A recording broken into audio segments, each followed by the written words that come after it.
है काम सारा क्वांटिकल फ्लास्क में होगा। आज का तो क्वांटिकल फ्लास्क में हमने क्या लेना है? नाम इसका पहली बात ब्यूरेट में हमने क्या लिया? Sodium hydroxide solution. जो ब्यूरेट में हमने लिया है सोडियम उसे कहते हैं टाइट्रेंट का फार्मूला है, कहते हैं टाइट्रेंट।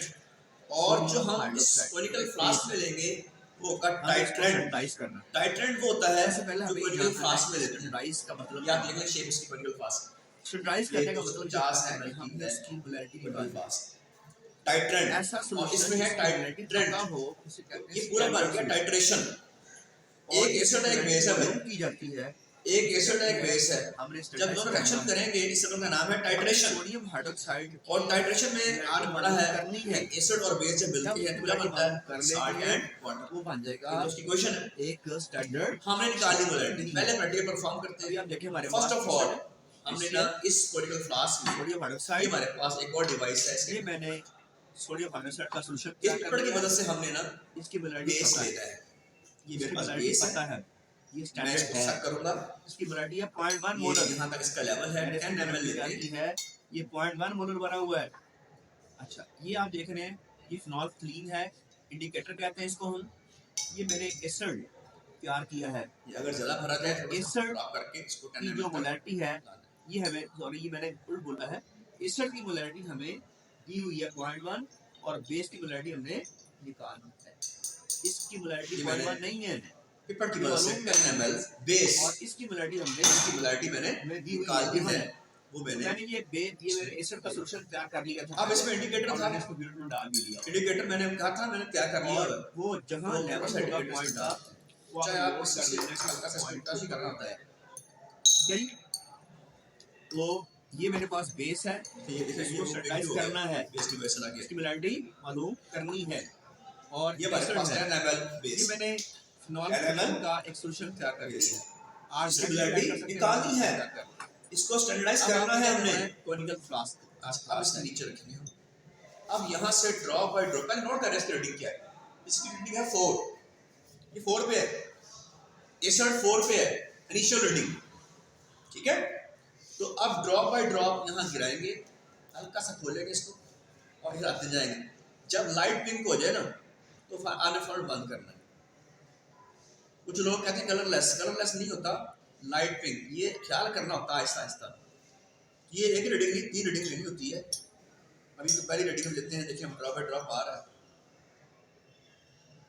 देखते हैं कि इसका एंड पॉइंट कहाँ पे आता है, फिर वो भी पॉइंट नोट करना है कितना यूज हुआ एसिड। बेस तो 10 ml यूज हुआ है ना।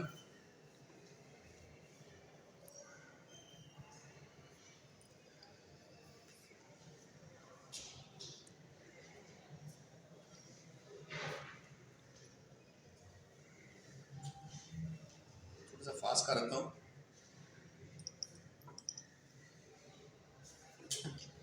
तकरीबन कलर लस्सी हो गया। थोड़ा सा फास्ट किया, एक पॉइंट आ गया, ठीक है। लाइट पिंक होना चाहिए। बहरहाल जी इस वक्त है 14। कहाँ से स्टार्ट किया था? 4 से। कहाँ पहुंचे? 14 पे। Initial reading 4, final reading 14। तो 14 में से 4 निकाले 10।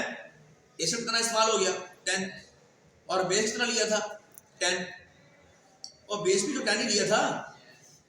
बेस की बाई चांस है, ये अपनी सेटिंग इस तरह की हुई है, ये मैंने सोचा इस तरह किया था कि बेस पे 10 आ गया और एसिड भी क्या आ गया? 10 आ। जरूरी नहीं है कि बराबर भी आए, जितना यूज हो जाए उतना लिखना होता है आपने। अब बात समझ आपको आ गई है कि एसिड यहाँ से ड्रॉप बाय ड्रॉप कराया, देखिए कलरलेस हो गया, पर कलरलेस करना नहीं है। लाइट पिंक भी आपने नोट कर लेना, लाइट पिंक भी आपने नोट कर लेना। अब इसको बंद कर दें ताकि ये लीक ना गिरे। ये एक रीडिंग है। नेक्स्ट रीडिंग के लिए इसे गिराएंगे दोबारा। अब 14 इनिशियल है, इसमें दोबारा बेस लेंगे 10 ml पिपेट से, इंडिकेटर दोबारा डालेंगे, दोबारा अमल दोहराएंगे।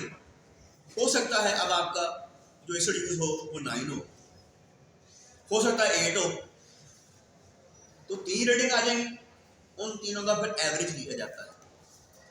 अब आती है कैलकुलेशंस। कैलकुलेशंस जो है ये मैं आपको बोर्ड पर समझाता हूँ कि किस तरह से आपने ये काम करना है। चले M1 V1 over N1 equal to M2 V2 over M2। ये एसिड के लिए कर लें और ये बेस के लिए कर लें, टू वाली सारी बेस के लिए और ये एसिड के लिए कर लें।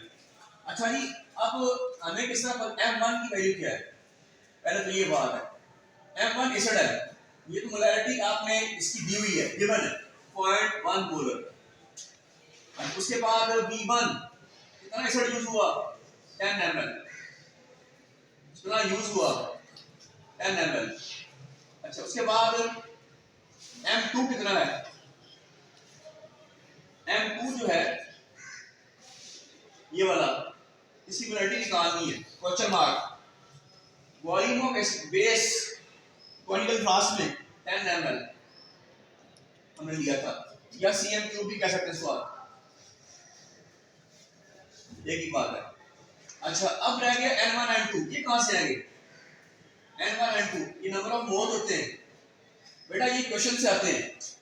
हमारे पास क्वेश्चन थी NaOH प्लस HCl, ये वो था ना वर्क, क्या बन गया था Na के साथ Cl NaCl प्लस वाटर।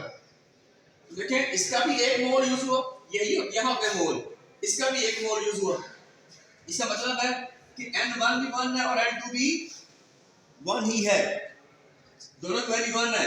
अब आए क्वेश्चन में, तो M1 की वैल्यू कितनी है 0.1 मल्टीप्लाई बाय V1 की वैल्यू कितनी है 10, ये 1 है, इक्वल टू M2 फाइंड करना है इनटू V2 कितना है 10, तो ये भी बात है,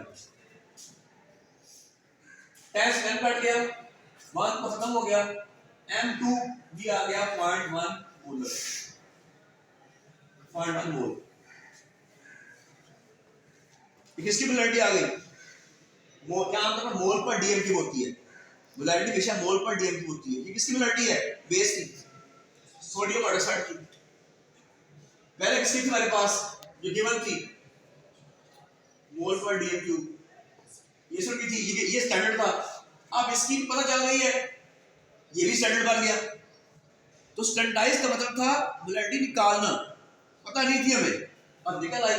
ये बाई चांस हुआ कि दोनों की सेम आ गई है, डिफरेंट भी आ सकती है, डिपेंड करता है कि हमने सॉल्यूशन कौन सा तैयार किया हुआ है। सारी बात इस पर होती है कि अपना सॉल्यूशन कौन सा तैयार किया हुआ है।